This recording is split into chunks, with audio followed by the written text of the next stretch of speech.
Hello, Robert. It's Tennessee. Say, whoever is that baritone who answers your very own phone?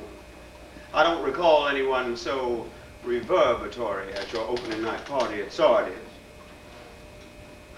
Well, what's he doing with a playwright if he doesn't like parties? Never mind. I am spectacularly unqualified to offer personal advice. But speaking professionally, child, what have you done to the media? I have attempted to extol your delectable play to every reporter that has materialized before me, and I have been universally squelched. Well, think, you must have done something, because you are, to put it poetically, anathema to the jackals. Well, as you know, I am in this depressing burg to peddle my past, that is, to publicize my memoirs.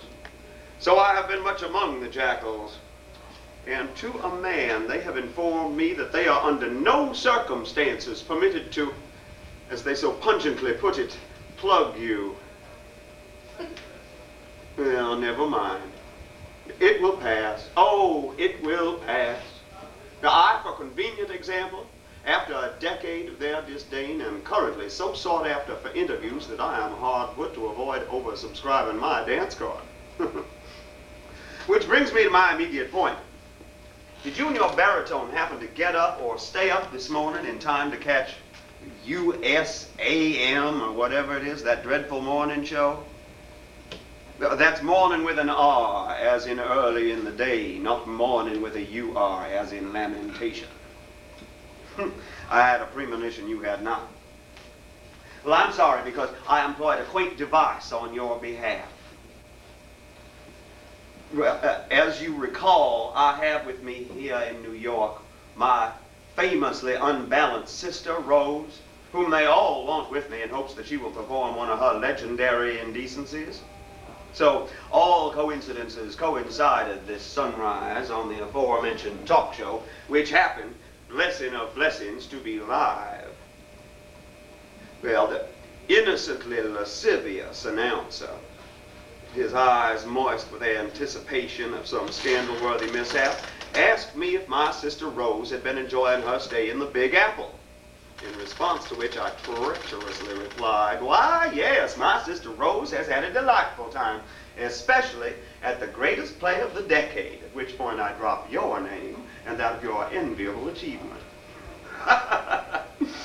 The announcer looked like a fresh-faced young sailor that just spent his first night in a whorehouse and found out they charge. Oh, but they can't do anything to you as long as you're alive. Oh, now don't thank me, darling. No, it was the least and alas the most that I could do. Now, all anecdotes to one side, how are you and I ever going to get together? That energetic lady at Sardi's who insisted on detailing the resemblances between her great aunts and my great characters did somewhat interfere with our proliferating rapport. You are? To California? Wouldn't you sooner be boiled in oil?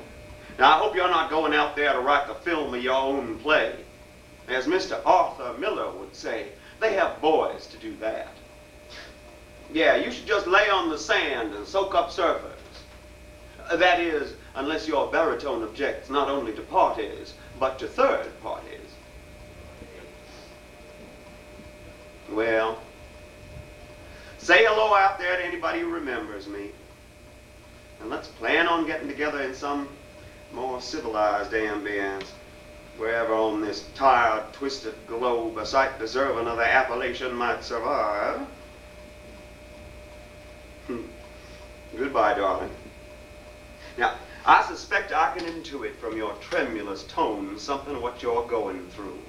I can only offer the sage old Southern advice. Follow your muse, whatever form he may take, and never let the bastards pull your teeth.